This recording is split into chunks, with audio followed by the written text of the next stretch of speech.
بسم الله الرحمن الرحيم. الحمد لله رب العالمين، والصلاة والسلام على رسوله الكريم، أما بعد.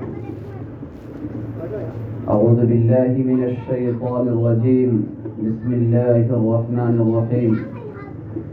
يا أيها الناس اتقوا ربكم الذي خلقكم من نفس واحدة وخلق منها زوجها وبث منهما رجالا كثيرا ونساء، واتقوا الله الذي تساءلون به والأرحام إن الله كان عليكم رقيبا. وقال النبي صلى الله عليه وسلم: يا معشر الشباب من استطاع منكم الباءة فليتزوج، ومن لم يستطع فعليه بالصوم فإنه له وجاء. وأيضا قال النبي صلى الله عليه وسلم: تنكح المرأة لأربع: لمالها ولجمالها ولحسبها ولدينها فاظفر بذات الدين تربت يداك. وأيضا قال النبي صلى الله عليه وسلم: النكاح من سنتي. وقال في موضع آخر: ومن رغب عن سنتي فليس مني. معزز بزرگان دین، نوجوان دوستو، یہ شادی کے موقع پر شادی کے عنوان سے جناب نبی اکرم صلی اللہ علیہ وسلم کی طرف سے جو باتیں بتائی گئی ہیں، جو گائیڈ لائن دیے گئے ہیں، اسی پر انشاءاللہ چند منٹ بات ہوگی. قرآن مقدس کی ایک عظیم سورۃ النساء کی جو آیت کریمہ پڑھی گئی ہے، اس آیت کریمہ میں اللہ رب العزت نے انسانیت کی تخلیق کیسے ہوئی ہے اس کا ذکر کیا ہے. اللہ تعالیٰ فرماتے ہیں: یا ایھا الناس اتقوا ربکم الذی خلقکم من نفس واحدہ. اے لوگوں، ڈرو اس رب سے، اس اللہ سے جس نے تم کو پیدا کیا ایک جان سے. وخلق منها زوجها، اور اسی سے اس کی بیوی کو پیدا کیا، اسی سے اس کے بیوی کو وجود بخشا. وَبَثَّ مِنْهُمَا رِجَالًا كَثِيرًا وَنِسَاءً، پھر انہی دو جوڑوں سے اللہ تعالیٰ نے مرد و عورت کی شکل میں بہت سارے انسان پیدا کیے. وَاتَّقُوا اللَّهَ الَّذِي تَسَاءَلُونَ بِهِ وَالْأَرْحَامَ، اور ڈرو اس رب سے جو کل قیامت میں تم سے ایک دوسرے کے رشتے ناطے کے متعلق سوال کرے گا تم سے. کسی بھی معاشرے کی روح تقوی ہے. جیسے انسان کا وجود، ہمارا اور آپ کا یہ اسٹرکچر جو باڈی ہے، اس کی پہچان روح سے ہے، سول سے ہے. اگر جسم میں روح نہ ہو تو ہمارے جسم اور ہمارا یہ باڈی کسی کام کا نہیں ہے، ایک مردہ لاش ہے، کوئی ویلو نہیں اس کی. جب تک ہم زندہ ہیں، ہمارے جسم میں روح ہے، سول ہے، اس وقت تک ہم انسان کہے جاتے ہیں. ہمارے نام سے ہماری پہچان ہوتی ہے، ہمارے خاندان اور ہمارے رتبے سے ہماری پہچان ہوتی ہے. لیکن جو ہی اس باڈی سے وہ وجود ختم ہوتا ہے جس کے ذریعے سے ہم کھڑے ہیں، بول رہے ہیں اور دیکھ رہے ہیں، ہمارا نام کسی اور فہرست میں چلا جاتا ہے، پھر ہمارا وجود ختم ہو جاتا ہے. اسی طرح سے کسی بھی معاشرے، کسی بھی سوسائٹی اور کسی بھی کمیونٹی کا روح تقوی ہے. سوال یہ کہ تقوی ہے کیا چیز؟ قرآن مقدس کی سورۃ النساء میں اللہ پہلے لفظ لا رہے ہیں: یا ایھا الناس اتقوا، اے لوگوں ڈرو. پوچھا گیا کہ التقوی ما ہوا، تقوی کیا ہے؟ تو صحابی رسول نے ارشاد فرمایا، اس کو مثال سے کہا کہ اگر تمہیں ایک ایسے گلی سے نکلنے کے لیے کہا جائے جس گلی کے بہت باریک گلی ہے اور دونوں سائڈ سے اس میں کانٹے لگا دیے گئے ہیں، اور اتنا باریک راستہ ہے کہ تم بہت مشکل سے نکل سکتے ہو، تو بتاؤ تم کیسے نکلو گے اس سے؟ سوال کرنے والے نے جواب دیا کہ میں اپنے جسم کے کپڑے کو سمیٹ لوں گا اور جسم کو سکڑا لوں گا اور پھر اس گلی سے آہستہ آہستہ نکلوں گا، کہیں ایسا نہ ہو کہ وہ کانٹے ہمارے کپڑے کو اور ہمارے جسم کو زخمی کر دیں، کپڑے کو پھاڑ دیں۔ کہا کہ التقویٰ ہا ہوا، تقویٰ یہی ہے، یہ دنیا ہے، اور دنیا کے مسائل، دنیا کی الجھنیں، دنیا کی چیزیں، یہ سب کانٹے ہیں جو آپ کے روح کو، آپ کی آخرت کو زخمی کر سکتے ہیں، آپ کے جسم کو زخمی کر سکتے ہیں۔ اس سے انسان اس طرح نکل جائے، آخرت کا سفر اس طرح طے کر لے کہ یہ دنیا کے کانٹے آپ کو زخمی نہ کر سکیں، آپ کے روح کو، آپ کے ایمان کو زخمی نہ کر سکیں۔ یہ ہے تقویٰ۔ تو کسی بھی معاشرے کی تشکیل، کوئی بھی معاشرہ تشکیل پاتا ہے خاندان سے، اور خاندان تشکیل پاتا ہے دو جوڑے سے، اور دو جوڑا آپس میں ملتے ہیں نکاح کے ذریعے سے۔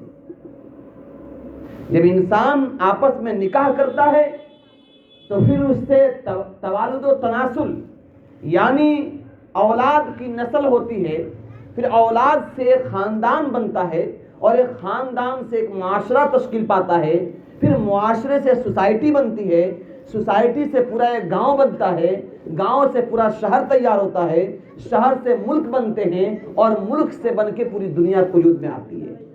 تو اگر سوسائٹی کے اندر، معاشرے کے اندر ہم چاہتے ہیں کہ روح باقی رہے، بھائی یہ رسمی بیان نہیں ہوگا، علمی باتیں ہوں گی اور بہت اہم باتیں ہوں گی، بس تھوڑی دیر ہوگی، توجہ سے سنیے اور دل کے کان سے سنیے کہ ہم سنیں گے، قرآن و حدیث کی بات ہو رہی ہے، اللہ کے نبی کی بات ہو رہی ہے، اس کو صرف سننے کی حد تک نہیں ہے، سنیں گے بھی اور عمل کرنے کی نیت سے سنیں گے۔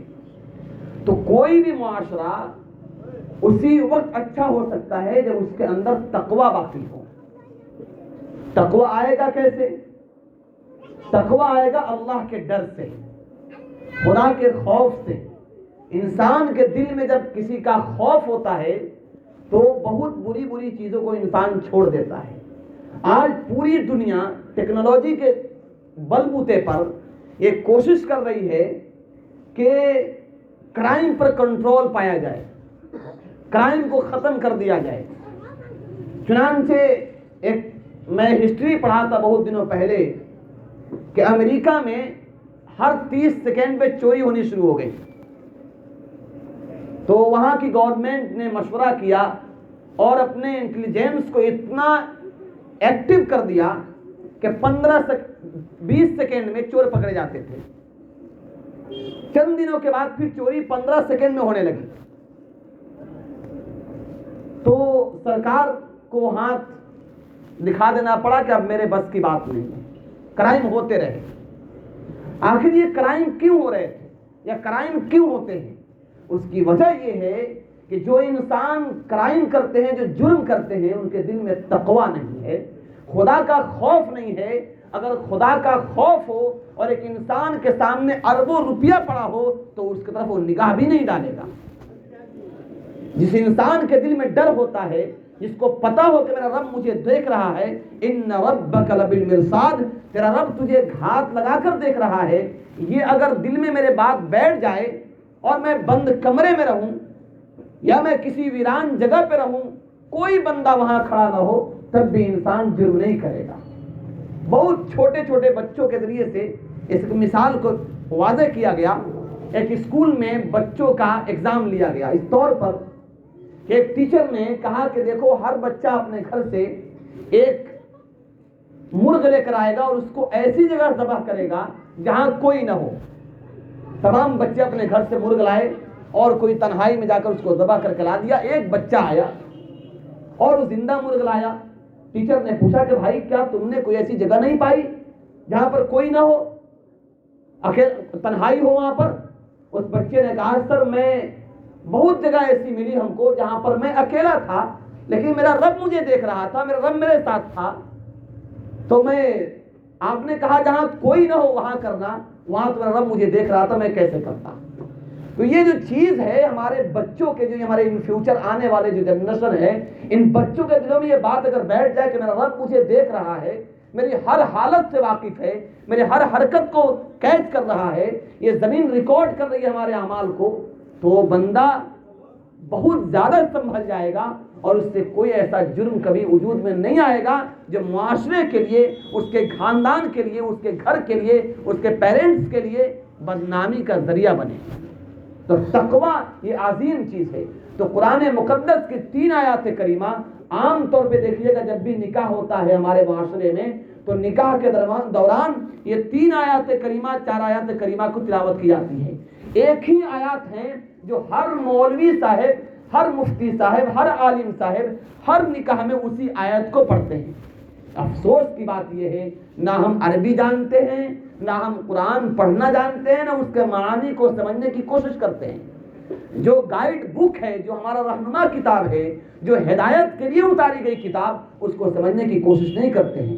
کبھی فکر نہیں کیے کہ بچپن سے ہم دیکھتے آ رہے ہیں بھائی کے نکاح میں اسی خطبہ کو پڑھا گیا، اور بھتیجے کے نکاح میں اسی خطبہ کو پڑھا جا رہا ہے، بیٹے کے نکاح میں اسی خطبہ کو پڑھا جا رہا ہے۔ کبھی نہیں پوچھے حافظ صاحب سے، مفتی صاحب سے کہ حضرت بتائیے اسی 3 آیت کو بار بار کیوں پڑھا جاتا ہے، انہی 4 آیت کو کیوں پڑھا جاتا ہے، کیا مطلب ہے اس کا؟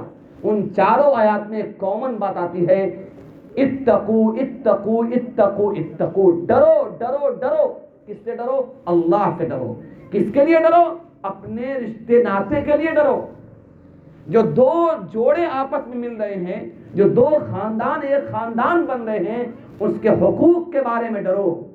ایک آدمی اپنے جگر کے ٹکڑے کو، اپنی بیٹی کو تمہارے حوالے کر رہا ہے، اس کے حقوق کے بارے میں ڈرو۔ ایک باپ اپنے بیٹے کو اس کے بیٹی کے حوالے کر رہا ہے، اس بیٹی پر لازم ہے کہ اس کے حقوق کے بارے میں ڈرے۔ اس لیے تقوی کو بار بار ریپیٹ کیا گیا تاکہ انسان اس کو سمجھے اور اس کو سمجھ کر اپنی زندگی جو گزر گئی اب آنے والی زندگی کو، اور خاص طور سے جو بچے اس ذریعے سے وجود میں آئیں گے، جو معاشرے کے لیے ریڑھ کی ہڈی بنیں گے، ان بچوں کی زندگیوں کو سنوارنے کے لیے تم اللہ سے ڈرو۔ اس لیے ان 3 آیات کریمہ کا انتخاب عام طور پر شادی اور نکاح کے موقع پر کیا جاتا ہے۔ اس کے ساتھ ساتھ جناب نبی اکرم صلی اللہ علیہ وسلم نے نکاح کے موقع کے لیے ایک حدیث ارشاد فرمایا کہ یا معاشر الشباب، اے نوجوانوں، من استطاع منکم الباءۃ فلیتزوج، تم میں سے جو طاقت رکھتا ہے، جس کو عمر ہو گئی شادی کی، جو بالغ بلوغت کو پہنچ گیا اور اس کے پاس وسعت ہے کہ بیوی کی زندگی گزار سکتا ہے، تو من استطاع منکم الباءۃ فلیتزوج، تو اس پر لازم ہے کہ وہ شادی کر لے۔ ومن لم یستطع، اور جس کے پاس طاقت نہیں ہے، فعلیہ بالصوم، تو اس کو چاہیے کہ وہ روزہ رکھے، فإنہ لہ وجاء، کیونکہ روزہ جو ہے نفسانی خواہشات کو توڑنے والی ہے، گناہوں سے روکنے والی چیز ہے، اس کو چاہیے کہ نفلی روزے رکھے۔ یہ گائیڈ لائن دیا جناب نبی اکرم صلی اللہ علیہ وسلم نے۔ پھر سوال یہ ہے کہ کس سے شادی کیا جائے، کیسا گھر تلاش کیا جائے؟ معاشرہ تو یہ کہتا ہے، سوسائٹی یہ کہتی ہے کہ مالدار گھر کو تلاش کیا جائے، سوسائٹی یہ کہتی ہے اچھے خاندان کو تلاش کیا جائے، سوسائٹی یہ کہتی ہے کہ خوبصورت لڑکی کو تلاش کیا جائے۔ لیکن ہمیں سوچنا چاہیے کہ ہمارے پیغمبر جن کے بارے میں قرآن مقدس نے کہا لقد کان لکم فی رسول اللہ اسوۃ حسنہ، کہ تمہارے لیے بہترین آئیڈیل لاڈلے پیغمبر ہیں۔ دنیا کی کوئی طاقت، دنیا کی کوئی شخصیت، دنیا کا کوئی انسان تمہارے لیے آئیڈیل نہیں ہو سکتا ہے۔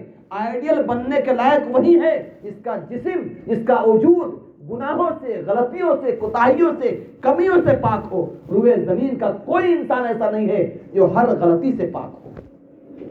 کسی کو اٹھا لیجئے، آج ہمارے نوجوانوں کے لیے کون بنے ہوئے آئیڈیل؟ یہ فلم انڈسٹریز میں کام کرنے والے، ان کی زندگیاں برائیوں سے بھری پڑی ہے۔ یہ کرکٹرز، یہ فٹ بالرز، جن کی زندگی ہوس پرستی میں گزرتی ہے، شراب و شباب میں زندگی گزرتی ہے، آج ہمارے نوجوانوں کے آئیڈیل بنے ہوئے۔ اس کی وجہ یہ ہے کہ باپ ماں نے ان کی تربیت ایسی نہیں کی، ان کو نہیں بتایا کہ روئے زمین کا سب سے عظیم شخص، سب سے عظیم مرتبہ انسان وہ لاڈلے پیغمبر جناب محمد رسول اللہ صلی اللہ علیہ وسلم کی ذات ہے۔ اگر بچوں کو بتایا جاتا، ان کے وائٹ اسکرین پر یہ بات رٹا دی جاتی، اس بات کو لکھ دیا جاتا کہ اس روئے زمین پر سب سے بڑا انسان اور سب سے بڑا انٹیلیجنٹ اور سب سے بڑا لیڈر اور سب سے بڑا پڑھا لکھا اور سب سے بڑا کامیاب انسان وہ لاڈلے پیغمبر کی انسان تھی، محمد رسول اللہ کی ذات تھی، تو بچے آج ان کو اپنا آئیڈیل بناتے، آج ان کو اپنا رہنما بناتے اور ان جیسی زندگی گزارنے کی کوشش کرتے۔ میرے بھائیوں، اللہ کے نبی نے معاشرہ نے کیا کہا تلاش کرنے کے لیے اسے نہیں دیکھنا ہے۔ لاڈلے پیغمبر نے فرمایا کہ تنکح المرأۃ لاربعین، کسی بھی عورت سے 4 بنیاد پر شادی کی جاتی ہے۔ لمالہا، مالداری کی بنیاد پر شادی کی جاتی ہے۔ جو معاشرہ کہتا ہے بڑے گھر میں شادی کرو گے تو پیسے وغیرہ جہیز تم کو زیادہ ملیں گے، مالداری کی بنیاد پر۔ ولی جمالہا، خوبصورتی کی بنیاد پر شادی کی جاتی ہے۔ جو خوبصورتی چند دن کی چاندنی پھر اندھیری رات ہے، چند دنوں کے بعد وہ جسم کے رونق گھٹ جائیں گے، پھر یہ جسم ایک دن بوڑھا ہو جائے گا، پھر وہی انسان جو ہمارے نگاہوں میں بھاتا تھا اب اس سے نفرت ہونے لگے گی، پھر وہی انسان گڑھے میں چلا جائے گا تو کیڑے مکوڑوں کا خوراک بن جائے گا۔ پھر اس کے بعد نبی نے فرمایا ولی حسبہا، بڑے خاندان کی بنیاد پر شادی کی جاتی ہے۔ بڑے خاندان میں شادی ہو رہی ہے، کیوں شادی ہوتی ہے؟ تاکہ لوگ ہم کو بھی کہیں گے کہ بڑے خاندان کا رہنے والا ہے، بڑے خاندان والا ہے۔ تو ان 3 بنیاد پر عام طور پہ شادی ہوتی ہے۔ نبی علیہ السلام نے کہا ولی دینہا، چوتھی بنیاد ہے دینداری کی بنیاد پر۔ آگے جو جملہ ہے، آگے جو ورڈ ہے اس کو سنیے۔ لاڈلے پیغمبر نے فرمایا ولی دینہا فاظفر بذات الدین تربت یداک، کہا کہ دیکھو تم کامیابی حاصل کرو دیندار لڑکی سے شادی کر کے۔ گویا کہ اللہ کے نبی نے گارنٹی دے دی کہ اگر کوئی نوجوان اپنے نکاح کے لیے ایسی لڑکی کا تلاش کرتا ہے جو باحیا ہے، با پردہ ہے، خدا سے ڈرنے والی ہے، اللہ تعالیٰ کی محبت کرنے والی ہے، تو اس لڑکی سے شادی کرنا تمہاری زندگی کو کامیاب بنانے کی گارنٹی ہے۔ فاظفر بذات الدین، دیندار لڑکی سے شادی کر کے تم اپنی زندگی کو تابناک بناؤ، کامیاب بناؤ۔ لاڈلے پیغمبر نے یہ بشارت دی ہے۔ آج دنیا بہت ڈیولپ کر گئی۔ یورپ کے یونیورسٹیوں میں اب تو بچے کے پیدائش سے پہلے بچوں کا ایڈمیشن ہو رہا ہے۔ شاید نئی بات سن رہے ہوں گے آپ لوگ۔ بچے جب ماں کے پیٹ میں 4 مہینے کے ہو جاتے ہیں تو ان بچوں کا ایڈمیشن شروع ہو گیا، اور ایڈمیشن فی کم سے کم 60,000، 1 لاکھ، 1.5 لاکھ روپے ایڈمیشن فی ہے بچے کا، اور اس کا کلاس چلتا ہے، اس کا فی الگ۔ اب سوال کریں گے آپ عجیب بات کر رہے ہیں مولانا صاحب، یہ ہوائی فائرنگ تو نہیں ہے؟ بھائی بچہ بھی پیدا نہیں ہوا اس کا ایڈمیشن کیسے ہو جائے گا؟ ارے دور چھوڑیے، یورپ کی بات چھوڑیے، اپنے ہاں کرناٹکا میں، بنگلور میں ایسے یونیورسٹی کھول دیے گئے ہیں جہاں پر بچے کی پیدائش سے پہلے ان کا ایڈمیشن ہو رہا ہے۔ وہ کیسے؟ آپ لوگوں نے سنا ہے کہ جب ماں کے پیٹ میں بچہ آتا ہے تو ماں کی جو ایکٹیویٹی ہوتی ہے، ماں کا جو سوچ اور سمجھ ہوتا ہے، اس کا اثر بچوں کے زندگی میں پڑتا ہے۔ آپ نے سنا ہوگا، نہیں سنا ہے تو سنیے۔ اللہ کے نبی نے بھی فرمایا، حدیث میں بھی آتا ہے، قرآن بھی اس کا پیغام دیتا ہے، علماء کرام نے بھی بتایا ہے کہ ماں کی جو حرکات و سکنات ہوں گے، ماں جیسے چلے گی، جیسے بولے گی، جو جو کرے گی، اس کے پیٹ میں جو بچہ پل رہا ہے اس پر اس کا پورا اثر پڑتا ہے۔ اس حدیث پر یا اس بات پر جو دین کی بات ہے، یورپ نے ریسرچ کرنا شروع کیا کہ آخر اسلام نے اتنا تاکید کیوں کیا کہ جب بچے پیٹ میں ہوں تو ان کی صحیح تربیت کے لیے ماں کو اچھے کام کرنا چاہیے۔ انہوں نے ریسرچ کیا اور اس نتیجے پر پہنچے کہ اگر کوئی عورت اس کے پیٹ میں بچہ ہو اور اس کو چاہتی ہے کہ وہ ڈاکٹر بنائے، چاہتی ہے کہ اس کو انجینئر بنائے، تو اس کو چاہیے کہ وہ ڈاکٹر میڈیکل لائن کی چیزوں کو زیادہ دیکھا کرے، اسی کے بارے میں سوچے۔ یعنی جیسا اس کا تھنکنگ ہوگا، جیسی اس کی سوچ ہوگی، وہ بچے کے مائنڈ پر اس کا اثر ہوتا چلا جائے گا۔ یہی نہیں بلکہ بعض کتابوں میں کئی واقعات لکھے ہیں کہ اس دنیا میں ایسے بھی بچے پیدا ہوئے ہیں جو 15 پارہ کے حافظ قرآن تھے۔ بچہ پیدا ہوا اور 15 پارہ آلریڈی اس کو پہلے سے یاد ہے. اس کی وجہ یہ تھی کہ جب پیٹ میں وہ بچہ تھا تو اس کی ماں نے اتنا تلاوت کیا, اتنا قرآن شریف پڑھا اور اس گناہوں سے اپنے آپ کو بچایا کہ اللہ تعالیٰ نے اس بچے کے میموری میں اس کو اسٹاک کر دیا, وہ قرآن کا حافظ بنا. یہ ہوتی ہے ماؤں کا اثر بچوں کے زندگیوں پر. تو یورپ نے کوشش کیا, انڈیا میں کوشش چل رہی ہے کہ ہمارے مائیں ایسی ہوں جو ایسی ایکٹیویٹی کریں جو بچوں کے زندگیوں پر اس کا اثر پڑے اور بچوں کی زندگیاں کامیاب ہو جائے. میرے بھائیوں ذرا تصور کیجئے, ان لوگوں نے ڈاکٹر تو بنا دیا, انجینئر تو بنا دیا, سائنٹسٹ تو بنا دیا, I S I P S بنانے کا بندوبست تو کر دیا, آر ایس اور نہ جانے کیا کیا ڈگریاں ہیں اس کے بارے میں انہوں نے سوچ لیا, پر انسانیت نہیں سکھایا.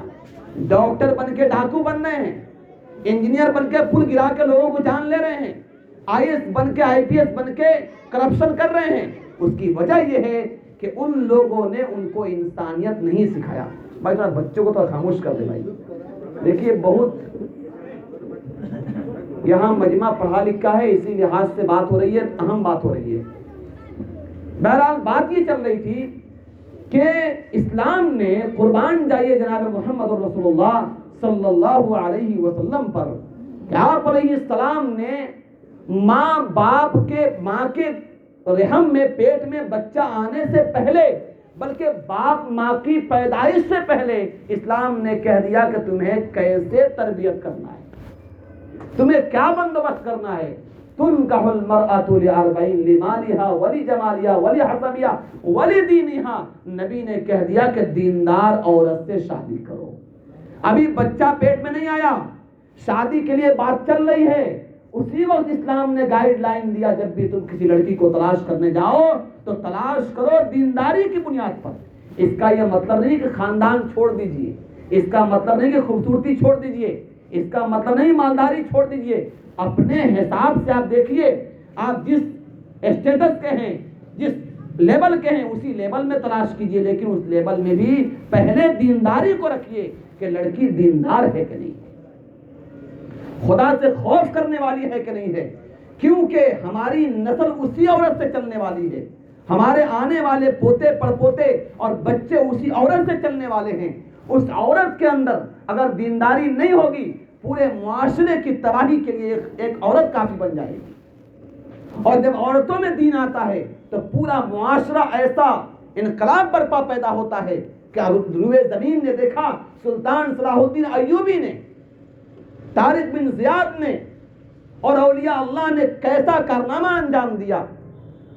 ایک بزرگ کے بارے میں لکھا ہے, سری سختی رحمت اللہ علیہ کے بارے میں, کہ ان کی ماں اتنا دیندار تھی کہ جب وہ پیٹ میں حمل سے رہ گئے, اولاً تو کبھی انہوں نے حرام کھایا نہیں, لیکن جب وہ حمل میں رہ گئے تو ان کی ماں نے کوئی مشتبہ چیز جس پہ شبہ ہو سکتا اس کو کبھی چھوا نہیں انہوں نے. جب پیدا ہوئے تو جب بھی ماں نے ان کو دودھ پلایا, وضو کر کے دودھ پلایا ان کو. جب وہ تھوڑا ہوشیار ہوئے, بچے سمجھنے لگے, جب ان کو مکتب میں بھیجنا شروع کیا, جب بھی کچھ کھانا مانگتے تو ماں کہتی کہ بیٹا کھانا میں نہیں دیتی ہوں, اللہ کھانا دیتے ہیں. اللہ کیسے دیں گے پوچھتا بچہ. اماں بولتی کہ بیٹے تم وضو کرو, 2 رکعت نماز پڑھو, اللہ سے کھانا مانگو, اللہ تم کو کھانا دیں گے. یہ تربیت کرتی رہی. اور جب بھی بچے کو بھوک لگتی کہتا اللہ میاں, نماز پڑھتا, دعا مجھے کھانا دیجیے. کھانا تو امی رکھ دیتی تھی کہیں پہ, بچہ وہاں جاتا, کھانا پڑا ہوتا, وہ سمجھتا اللہ بھیجے ہیں, کھانا کھا لیتا. وقت گزرتا رہا, بچہ کچھ ہوشیار ہو گیا, تقریباً 7-6 سال کی عمر ہوئی ان کی.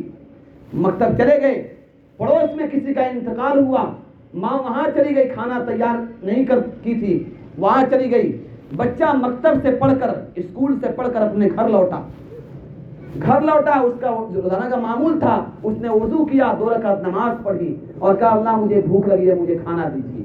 اور جہاں سے روزانہ کھانا اٹھاتا تھا وہی گیا اور باکس کو کھولا, اس المیرا کو کھولا تو کھانا وہاں رکھا ہوا تھا. بچے نے اٹھایا, کھا لیا. ادھر ماں کا کلیجہ کانپ رہا ہے کہ میں نے 6-7 سال جو محنت کی ہے آج شاید محنت بیکار ہو جائے. میرا بچہ گھر پہنچ گیا ہوگا, اس کو کھانا نہیں ملے گا، وہ بچہ سمجھے گا میری ماں مجھے دھوکہ دیتی تھی، ماں نے مجھے سب فراڈ کیا۔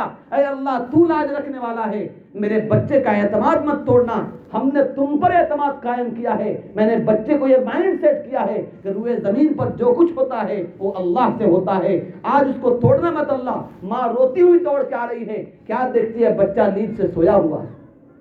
ماں گھبراتی ہوئی پیر پہ ہاتھ رکھتی ہے، بچہ چونک کر اٹھتا ہے، پوچھتا اما جان آج کھانا کہاں سے آیا؟ بہت مزیدار کھانا تھا، آج تو کھانے میں بڑی خوشبو تھی۔ ماں کے آنکھوں میں آنسو ہے، ماں رو رہی ہے۔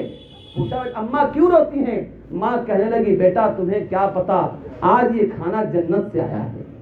جب مائیں ایسی تھی تو اللہ تعالیٰ جنت سے کھانا بھیج دیا کرتا تھا۔ ہماری مائیں کیسی ہو گئی؟ اب کھانے بننے پہلے ہر چیز کو اٹھاتے ہوئے مائیں بسم اللہ پڑھا کرتی تھی۔ ہم نے آج بھی سنا بوڑھی ماؤں سے، جب بھی کسی چیز کو چھوتی ہے بسم اللہ بولتی، جب بھی برتن اٹھاتی بسم اللہ بولتی۔ آج کل کی ماؤں کا کیا حال ہے؟ موبائل ہاتھ میں ادھر میں ہے اور یہاں سے کر رہی ہے، کبھی ڈالنا دال میں ڈالنا ہے نمک، ڈال دیا چینی دال میں۔ وہ کیا ہے؟ موبائل پہ، کان پہ موبائل ہے اور دماغ کہیں اور الجھا ہوا ہے، کھانا تیار ہو رہا ہے۔ بتائیے اس کھانے میں ماں کا ممتا کیا رہا؟ بچے اس کھانے سے کیا سیکھیں گے؟ کھانا تیار ہونے کے بعد ٹک ٹاک پہ ٹائم جا رہا ہے۔ جب ہماری مائیں اور ہمارے باپ جب ٹک ٹاک پر زندگی گزاریں گے تو ناچنے والے بچے ہی پیدا ہوں گے، دنیا میں انقلاب برپا کرنے والے بچے پیدا نہیں ہوں گے۔ اس بات کو یاد رکھیے، اس بات کو سمجھنا ہوگا، یہ شادی بیاہ کوئی مذاق اور کھیل نہیں ہے۔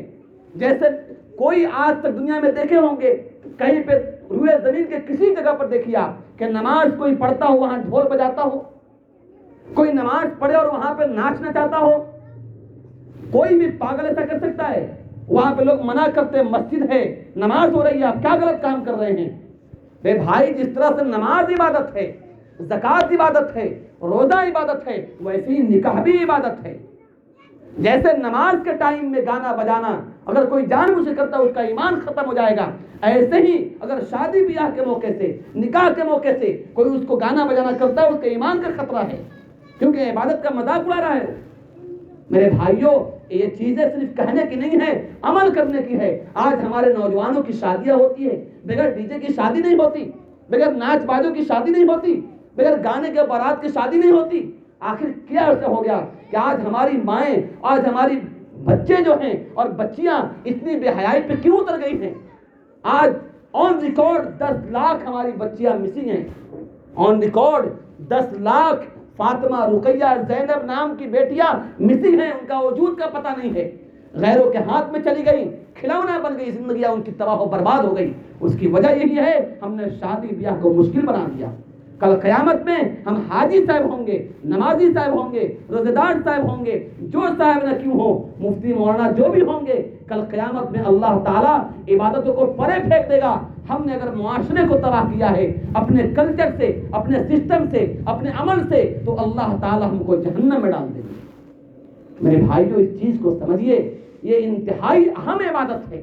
نکاح کو تو حدیث میں کہا گیا یہ تکمیل ایمان کا ذریعہ ہے، نکاح آدھا ایمان ہے۔ نکاح جو ہے انسان کر لے اس کا ایمان مکمل ہوتا ہے۔ ایک اتنا اہم عبادت، اس عبادت کو مذاق بنا لیا ہم نے، اس عبادت کو ہم نے بالکل ایک کھیل تماشا بنا دیا ہم نے۔ کسی عالم مفتی سے نہیں معلوم کرتے کہ بھائی ہمیں نکاح کرنا ہے بچے کا، ہماری بچی کا، کیا اس کا طریقہ ہونا چاہیے، کیسے اس کو کرنا چاہیے۔ اس کی وجہ یہ ہے کہ ہم جس معاشرے میں جی رہے ہیں، جس ہم کلچر میں رہ رہے ہیں، ہم نے اس کلچر کو اپنے اندر اتارا ہے۔ نبوی کلچر اتارا نہیں، ہمارے لاڈلے پیغمبر کو اللہ تعالیٰ نے روئے زمین کا سب سے بہتر انسان بنایا تھا۔ اس روئے زمین پر دنیا کا جتنا انسان پیدا ہوا ان کے پیر کے دھول کے برابر بھی نہیں ہے۔ ان کے گھوڑے کے جو ناک میں دھول پڑنے والا ہے اس دھول کے برابر بھی روئے زمین کا کوئی انسان نہیں پہنچ سکتا ہے۔ اور جتنا بڑا بدوان اپنے دور کا انسان ہو، اینسٹائن ہو یا کوئی بھی اپنے زمانے کے بڑے سے بڑے بدوان ہو، ان کے جوتے کے تسمے کے برابر بھی ان کی حیثیت نہیں ہے۔ اس لاڈلے پیغمبر کو اللہ تعالیٰ نے 4 بیٹیاں عطا فرمائی۔ آپ نے اپنی بیٹیوں کا نکاح کیسے کیا؟ ہم اس کو معلوم نہیں کرتے ہیں۔ کیا اللہ کے نبی غریب تھے؟ آپ کو معلوم ہونا چاہیے کہ اللہ کے نبی علیہ السلام نے ایک جوڑا پہنا، ایک جوڑا، ایک جبہ پہنا تھا اللہ کے نبی نے۔ اس جوڑے کی قیمت 40 لاکھ روپے بنتی ہے اس وقت میں. 40 لاکھ روپے کا ایک جوڑا پہنے تھے اللہ کے نبی. اللہ تعالیٰ نے اللہ کے نبی کو کہا تھا کہ اگر آپ کہیں تو مکے کے سنگریزوں کو آپ کے لیے سونا بنا دیتا ہوں. مکے میں کیا ہے؟ ہم گئے دیکھے وہاں پر، اللہ اکبر، پورا عرب فلائٹ پہ 2 گھنٹے ہم دیکھ رہے کھڑکی سے، صرف پہاڑیاں ہی پہاڑیاں، ریگستان ہی ریگستان ہے. آپ سوچئے کہ اتنی بڑی زمین کو اللہ کہتے ہیں آپ کے لیے سونا بنا دیتے ہیں. اس سے بڑا دنیا کا بلڈر کون ہوگا؟ کون مالدار ہو سکتا ہے اس سے بڑا؟ اور خوبصورتی پہ آتے ہیں تو حضرت یوسف علیہ السلام کو دیکھ کر مصر کی عورتوں نے اپنی انگلی کاٹ لی تھی. اما عائشہ فرماتی ہے لو رأینا حبیبی لقطعنا قلوبہن، اگر میرے حبیب کو دیکھ لیتی تو اپنے کلیجے کاٹ ڈالتی. ایسے خوبصورت اللہ کے نبی تھے. حدیث میں آتا ہے کہ اللہ کے نبی جب گھر میں داخل ہوتے تھے تو ایسی روشنی ہوتی تھی کہ عورتیں سوئی ڈال لیتی تھی دھاگے میں، دھاگا کو سوئی میں ڈال لیتی تھی. آج ہم گھر میں داخل ہوتے ہیں تو ایسا ڈر پیدا ہوتا ہے کہ سوئی کیا، ڈر سے بیچاری کانپنے لگتی ہے، جیسے ظالم ہوتے ہیں. اندھیرا چھا جاتا ہے اور روشنی بھی. اور پھر ہم کہتے ہیں کہ ہمارا کوئی اور ماڈل ہے، ہمارا کوئی اور رہبر ہے، نعوذ باللہ من ذالک. ارے اتنا کامیاب انسان خاندان کے اعتبار سے لیں گے تو روئے زمین کے سب سے بڑے خاندان سے اللہ کے نبی کا وجود ہے. پوری روئے زمین کے انسانوں کو چھانٹا گیا، سب سے افضل خاندان بنو ہاشم کو لیا گیا، بنو ہاشم سے قریش کو لیا گیا، قریش سے عبد المطلب کو لیا گیا، عبد المطلب کے 12 بیٹوں میں سے حضرت عبداللہ کو لیا گیا، اور ان کے ذریعے سے اللہ تعالیٰ نے جناب محمد رسول اللہ صلی اللہ علیہ وسلم وجود بخشا. میرے بھائیو، اتنے پیارے نبی، اتنے باکمال نبی، اتنا عظیم انسان، اس کو اپنا رہبر نہ بنا کے، اس کو اپنا گائیڈر نہ بنا کے کس کو ہم بنا رہے ہیں؟ آخر کیا وجہ ہے؟ یہ تعلیم کی کمی ہے، دینداری کی کمی ہے. معاشرے میں ایسا ایک ماحول کریٹ کرنے کی کوشش نہیں کر رہے ہم لوگ. پڑھے لکھے لوگ ہیں، ہم کو چاہیے کہ ہمت کر کے ایک ایسی شادی کریں، ایک ایسا نکاح کریں جو انقلابی نکاح ہو. آپ بتا دیجئے دولت ہے میرے پاس، اس دولت کو سنت کے مطابق کریں گے. ولیمہ کیجئے، زبردست انداز میں ولیمہ کیجئے، جتنا کھلانا ہے کھلائیے، لیکن رسم و رواج میں پڑھ کر ایسا کوئی حرکت نہ کیجئے جو اللہ کے نبی کے دل کو چھلنی کر دیتا ہو. اور بہت سی بیٹی والے بھی ایسے ظالم ہیں کہ وہ کہتے ہیں کہ اگر ہمارے گھر بارات نہیں لائیں گے تو کیا ہوگا، لوگ مجھے کیا کہیں گے. میرے اپنے شادی کا واقعہ، عجیب واقعہ ہوا. میں کلکتہ میں تھا، نیپال میں شادی لگی میری. شادی کے 1 مہینے باقی ہیں، اس لیے رشتہ ٹوٹ گیا کہ لڑکی والے نے کہا کم سے کم 500 باراتی نکالنا ہوگا آپ کو. ہماری برادری میں چلتا ہے 1500 1000 1200 چلتا ہے ہمارے یہاں باراتی. استغفر اللہ، بالکل غیروں والا رسم ہے. تو اس کو منع کر دیا گیا کہ نہیں ہم تو بارات نہیں لے جائیں گے بھائی، نکاح ہمارے مسجد میں ہوگی، بس لڑکی کو رخصتی کرائیں گے اور اس کے بعد ولیمہ کریں گے. تو کہا کہ ہماری ناک کٹ جائے گی. ایک ہی بیٹی ہے ہمارے پاس، 4 بیٹے اللہ نے دیے اور سب سعودی رہتے ہیں، کماتے ہیں، ہم کو دکھانا ہے. اس بنیاد پر رشتہ کاٹ دینا پڑا وہاں سے. میرے بھائیوں، یہ ظلم ہے. لڑکی والے کریں یا لڑکے والے کریں، یہ شریعت کے خلاف ہے، اسلام کے خلاف ہے یہ چیزیں. اس لیے میرے بھائیوں، بہت ساری اہم باتیں جو آئی ہے اللہ کے نبی، النکاح من سنتی، نکاح سنت ہے.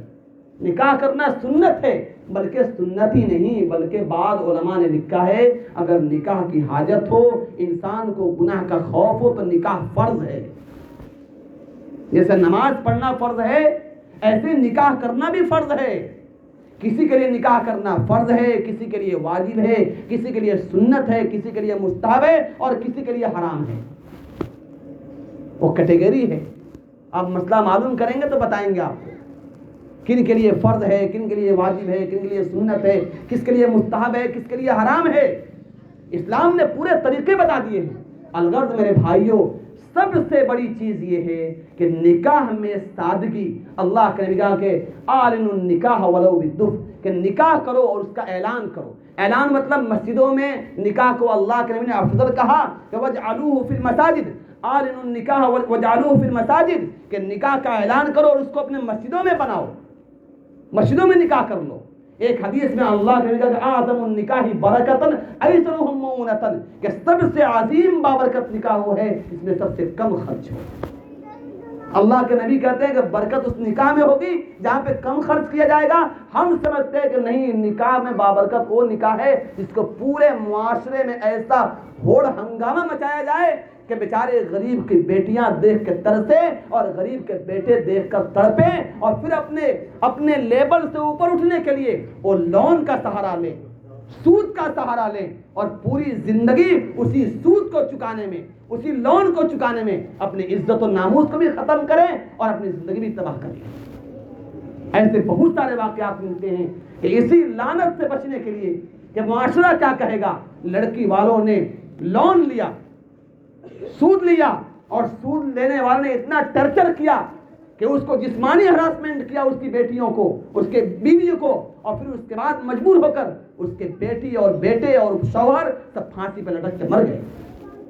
اس معاشرے میں ایک شادی پر 20-20 لاکھ روپے خرچ ہو جا رہے ہیں، وہاں پر توفیق نہیں ہوتی کہ معلوم کریں کس کی بیٹی گھر میں پڑی ہوئی ہے، اور ہم دیندار بنتے ہیں، حج کر کے سمجھتے ہیں کہ ہم حاجی بن گئے جنت مل جائے گی۔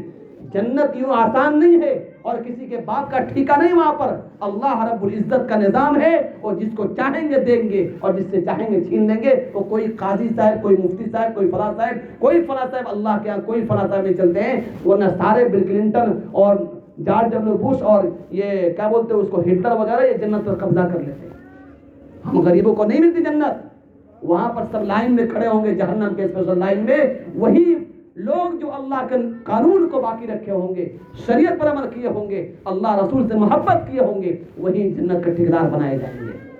اس لیے میرے بھائیوں، اپنے معاشرے کو بچانے کے لیے، اپنے آنے والے بچے کی فیوچر کو بچانے کے لیے، اپنے سماج کو صحیح لائن پہ لانے کے لیے ہمیں عزم کرنا ہوگا۔ یہاں بہت سارے نوجوان بیٹھے ہیں، کم سے اپنے اوپر آپ ہمت کیجئے، آپ کو کھڑا ہونا ہوگا، آپ بائیکاٹ کیجئے، آپ بول دیجئے باپ ماں کو شادی میری ہے، میں اپنے مرضی سے کروں گا، ہمیں بارات نہیں لے جانا ہے، ہم دہیز نہیں لیں گے، ہمیں اسلام کے مطابق کرنا ہے، لاڈلے پیغمبر نے جو گائیڈ لائن دیا اس کے مطابق ہمیں کرنا ہے۔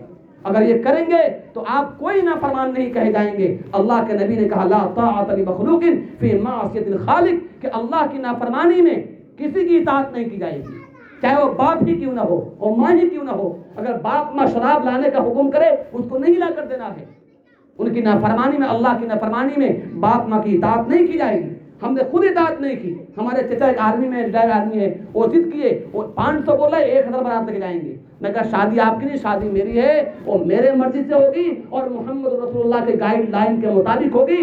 آپ کو جانا ہے جائیے گا، نہیں جانا مت جائیے گا، مجھ سے بات مت کیجیے، کوئی حرج نہیں ہے۔ ہم کو نکاح ہم کو کرنا ہے۔ میں نے اپنے استاد کو دیوبند سے بلایا اور میں اپنے گاؤں کی مسجد میں ہم نے نکاح پڑھوائی اور ایک گاڑی لے کر دے گئے اور رخصتی کرا کے لائے۔ میرے بھائیوں کیا حرج ہے، کوئی بات نہ کرے، میرا اللہ راضی ہے تو ساری دنیا راضی ہو جائے گی انشاءاللہ۔ یہ عزم ہونا چاہیے، سوچ ہونی چاہیے، یہ فکر لیں گے تو انشاءاللہ ہمارا سماج سدھرے گا، گھر جنت نما بن جائے گا۔ آج اچھے اچھے گھر کی لڑکیاں آ رہی ہیں، تربیت یافتہ نہیں ہیں، بعد میں وہی باپ ماں بوڑھے ہوتے ہیں تو ان کو ایسی نگاہ سے دیکھتی ہے۔ یہ پٹنہ کا واقعہ، ایک ڈاکٹر ہیں، بہت بڑے ڈاکٹر ہیں، وہ تو غیر مسلم ہیں بیچارے، انہوں نے اپنے بچوں کو پڑھایا، بہت پڑھایا، پڑھا کر امریکہ میں دونوں ڈاکٹر ہو گئے، بیٹی بھی اور بیٹا بھی۔ جب یہ بیمار پڑے تو انہوں نے فون کیا کہ بیٹے اب یہاں آ جاؤ۔ بچوں کا جواب سنیے، انہوں نے کہا کہ ہم کو انڈیا میں جو ہے وہ پولوشن سے بہت دقت ہوتی ہے، مگر سانس لینے میں پریشانی ہوتی ہے، نہیں آ سکتے۔ جب وہ مر گئے، ان کا ڈیتھ ہو گیا، تو یہاں سے فون کیا اس ہاسپٹل کے، بڑا ہاسپٹل ان کا، ہاسپٹل والوں نے فون کیا کہ آپ کے فادر ڈیتھ کر گئے ہیں، آپ آ جائیے، کریا کرم کر دیجیے ان کا۔ تو کہتا ہے تم لوگ کیسے آدمی ہو بھائی، کس دنیا میں جی رہے ہو، ہمیں آنا پڑے گا، تم لوگ نہیں ہو کیا، تم لوگ کر دو، بات ختم ہو گیا۔ یہ کیا ہے؟ یہ یہی ہے کہ ہم نے بچوں کو پیسہ کمانے کا مشین بنایا ہے، ہم نے ان کو اکنامیکل ریس میں دوڑنے والا گھوڑا بنا دیا ہے۔ اسے نہیں سمجھایا کہ تمہارے باپ کا مقام کیا ہے، تمہارے ماں کا مقام کیا ہے۔ باپ جنت کا دروازہ ہے اور ماں کے قدموں کے نیچے جنت ہے۔ تم جتنے بڑے آدمی بن جاؤ، اگر ماں باپ کی خدمت نہیں کرتے ہو، ماں باپ کی تم سیوا نہیں کرتے ہو، تو تم انسان کہلانے کے بھی لائق نہیں ہو، جنت تو دور کی بات ہے۔ یہ اسلام نے سکھایا۔ پھر یہ چیزیں کون سکھائیں گی؟ مائیں بچوں کو سکھائیں گی۔ باپ تو باہر رہتا ہے، جب وہ مائیں کب سکھائیں گی؟ مائیں دیندار ہوں گی، مائیں اللہ سے ڈرنے والی ہوں گی تو مائیں سکھائیں گی کہ بابو باپ کا یہ مقام ہے، دادا کا یہ مقام ہے، چچا کا یہ مقام ہے، بڑے بھائی کا یہ مقام ہے، معاشرے کا یہ حق ہے، خاندان کا یہ حق ہے۔ یہ چیزیں وہی سکھائے گی جس کو اللہ رسول کا ڈر ہو۔ اس لیے میرے بھائیوں، آپ چاہتے ہیں کہ آپ کا گھر جنت نما بن جائے، آپ چاہتے ہیں کہ ہمارا معاشرہ سدھر جائے، تو اپنے بچوں کی، اپنے بچیوں کی شادی بیاہ کے لیے کسی دیندار لڑکے اور دیندار لڑکی کا انتخاب کیجیے۔ اللہ تعالیٰ سے دعا ہے کہ اللہ تعالیٰ اس شادی کو بابرکت بنائے، اللہ تعالیٰ اس میں جو خرابی ہے اسے دور فرما کر اللہ دونوں جوڑوں میں اللہ تعالیٰ خوب خیر و برکت نصیب فرمائے، ان کی زندگیوں میں اللہ تواناکی لائے، خوب اللہ مودت و محبت نصیب فرمائے، نیک صالح اولاد سے مالا مال فرمائے، اور جو کمی کوتاہی ہو رہی ہے اللہ اس کو معاف کرے، اور آئندہ عزم کرنے کی توفیق دے اللہ تعالیٰ کہ ہم کوئی ایسا کام نہ کرے جس سے اللہ کے نبی کو تکلیف پہنچے، اللہ کی ناراضگی ہو۔ اللہ ہم سب کو عمل کی توفیق عطا فرمائے۔ وآخر دعوانا ان الحمدللہ رب العالمین۔ دعا کر لیں۔ الحمد لله اللهم صل على محمد النبي الأمي وعلى آله وسلم تسليما رب اغفر وارحم وأنت خير الراحمين لا إله إلا أنت الحليم الكريم سبحان الله رب العرش العظيم۔ اے اللہ جو کچھ باتیں کہی سنی گئی ہے اس پہ عمل کی توفیق عطا فرما۔ اے اللہ ہم سب کو سنت و شریعت کے مطابق زندگی گزارنے کی توفیق عطا فرما۔ اے اللہ جس شادی کا یہ اے اللہ جو شادی ہے اس میں خیر برکت نصیب فرما۔ اے اللہ دونوں خاندانوں اور دونوں جوڑوں میں خیر برکت نصیب فرما۔ اے اللہ سنت و شریعت کو اے اللہ سامنے رکھ کر ہمیں شادی بیاہ کرنے کی توفیق عطا فرما۔ اے اللہ معاشرے میں پھیلی برائیوں کو ختم فرما۔ اے اللہ معاشرے کے اندر جو برائیاں ہیں اسے ختم فرما۔ اے اللہ ہم سب کو نیک صالح متقی پرہیزگار بننے کی توفیق عطا فرما۔ اے اللہ ہم سب میں جو بیمار ہیں سب کو شفائے کاملہ عاجلہ دائمہ مستمرہ عطا فرما۔ جو پریشان حال ہے ان کی پریشانیوں کو دور فرما۔ اے اللہ جن گھروں میں بن بیاہ جوڑا بیٹھے ہیں صحیح جوڑا نصیب فرما۔ اے اللہ جو مقروض ان کے قرض کی ادائیگی آسان فرما۔ اے رب کریم اے اللہ جو لوگ بھی جن پریشانیوں میں ہیں آپ بہتر جانتے ہیں، اے اللہ ہر ایک کے مسئلے کو حل فرما دیجئے۔ اے اللہ کرم فرما دیجئے۔ اے اللہ امت مسلمہ کے حال پر رحم فرما دیجئے۔ اے اللہ اپنے فضل کا کرم کا معاملہ فرما کر اے اللہ اس بیٹھک کو قبول فرما لیجئے، اس مجلس کو قبول فرما لیجئے۔ اللہم صلی علی محمد النبی الامی وعلی آلہ وسلم تسلیما۔ اللہم انا نسألک من خیر ما محمد صلی اللہ علیہ وسلم ونعوذ بک من شر ما محمد صلی اللہ علیہ وسلم المستعان علیک البلاغ ولا حول ولا قوة الا باللہ العظیم وصلی اللہ تعالی علی خیر خلقہ وسلم اجمعین برحمتک یا ارحم الراحمین۔ السلام علیکم ورحمۃ اللہ وبرکاتہ۔ خیریت سے